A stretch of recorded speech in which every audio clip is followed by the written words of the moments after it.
My name is Calvin Evans. I got involved in this because I think I was I think I came up with this idea that I was subjected to this psychological problem that I somehow coined to be social economic issues. I saw myself as being in a perpetual state of poverty, like generation after generation after generation. I was going to be impoverished. My family, hard-working people, but they was impoverished. They lived check to check. So there was no financial literacy that was there to help them get out of the conditions in which they were subjected to, even though they were hard-working people. So I saw myself as being that. And so in the mid-'80s, growing up in Detroit, I saw gangs like Young Boys Incorporated and Pony Down. I lived in a neighborhood with these individuals. My grandmother asked me to promise her that I wouldn't get involved in those things.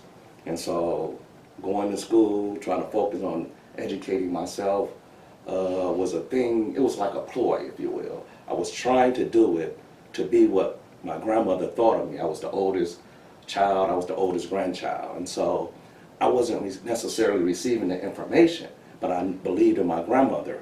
So after my grandmother passed, crack hit, the crack epidemic hit. And so I saw individuals who were snotty-nosed, nappy-head kids become ghetto celebrities, like overnight.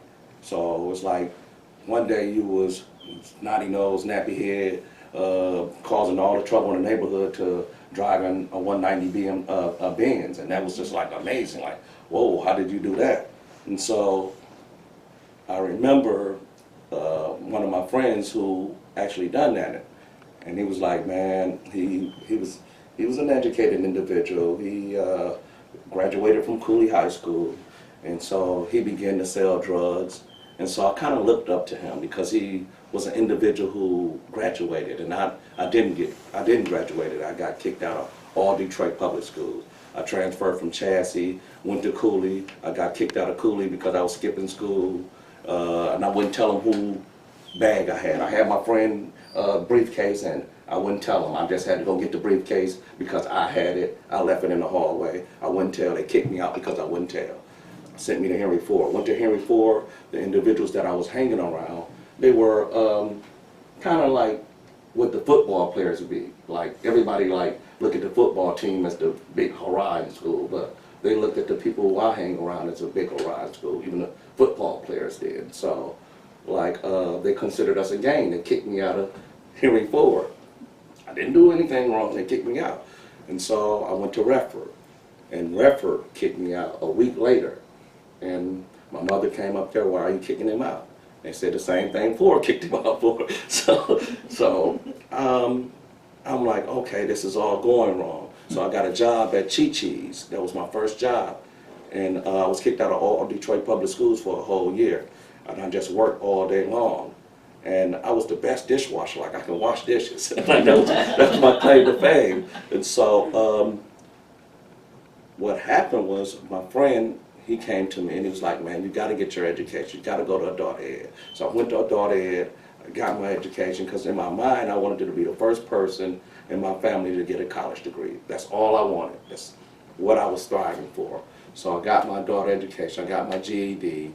Well, they asked me to take my GED because I was 3 credits behind. And if I took my GED and passed it, they would give me 3 credits towards my diploma.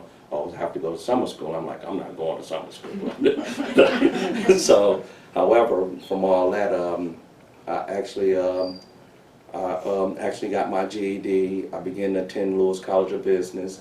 I was going for computer tech at the time, but all my education was all about deception. It was all about trying to make everybody around me think that I was a good guy.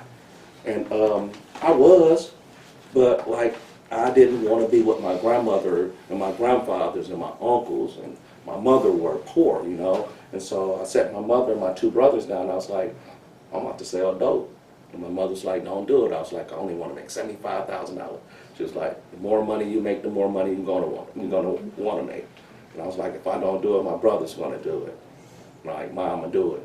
And so I did. I got stabbed, I got shot, and all these times, you know, I realized I didn't listen to my mother because she chose men over us. And she was getting beat by a man, and she still was giving her food stamps, you know, the checks that she made. She worked 2 and 3 jobs. She was giving him everything, and he was doing nothing. So I'm like, why do I listen to her? She got strung out on drugs, so it was like I had to be the man for my brothers. And in trying to be that, you know, that's how I got shot. I got stabbed, and I ultimately ended up in prison. I did 24 years. In the state prisons. I've been out 2.5 years. And so since I've been out, I'm on the Washington Workforce Development Board. I work for a company that's as the HR operations manager. I've been toying with Wayne State. They're developing a program through Sinai Grace DMC, and the purpose of the program is to stop violence from entering into the hospital. So when someone becomes a victim of violence, we go in and we assess them and we provide them with wraparound service in order to prevent them from returning to the hospital as a victim of violence. So that's how I became a violence intervention specialist. But moreover, I felt like throughout my incarceration that I had a responsibility. I still wanted to be the first one to get my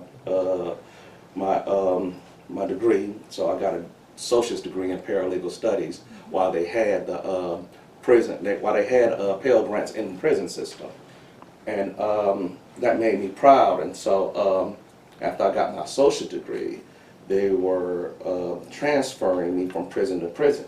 So I'm talking about a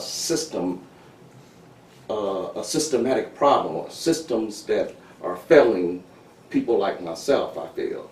So it was transferring me from prison to prison because I rose as like the brightest. So I became the threat to the safety and security of the facility. I got an associate's degree in paralegal studies to actually fight my case. But what I found is that in fighting my case, I was so emotionally wrapped up, I couldn't do it, but I helped other individuals fight their case. And it was like healing to me. So I had resigned to the fact that I was going to be in prison for 25 years. That was my thing. But what I was going to be in prison was going to make all the difference in the world. So I met a guy, his name's Shaka Senghor. We kind of made a pact, if you will. And we had 2 other guys who fell off from the pact. But he and I said, this is what we're going to do. We're going to re-enter into society, and when we re-enter into society, these are the patterns that we're going to, these are the path we're going to create. We're going to make it better for every individual to follow after us. But not only are we going to do that, we're going to go in our community and heal it of its ill, because we are the ones who demolished, we're the ones who destroyed it. So we have an obligation, if you will. And so he got out like 3 years before me. He stayed true to it. And so a little over 2 years ago, I got out, and he made the pathway better for me. And so that's kind of like how I got here. He's a professor at the University of Michigan. He had a fellowship with MIT Media Lab. Just did an interview with Oprah. Oprah said that this was like one of the top 5 conversations in her life, not interviews, but conversations. And so he and I kind of developed our little thing, and like my accountability, as we were talking earlier, how gangs, like they have this loyalty and they have this commitment to one another. That's kind of like what we did. We became accountability partners, and we made sure that what it is that we are doing, or what it is that we're going to do, is ensure that everybody that followed our footsteps hold themselves accountable for whatever it is that they have done, and also help the individuals who are like us, you know. Give them a hug, if you will, because nobody gave us a hug. So we try to give hugs out. Thugs giving hugs. You gotta find that.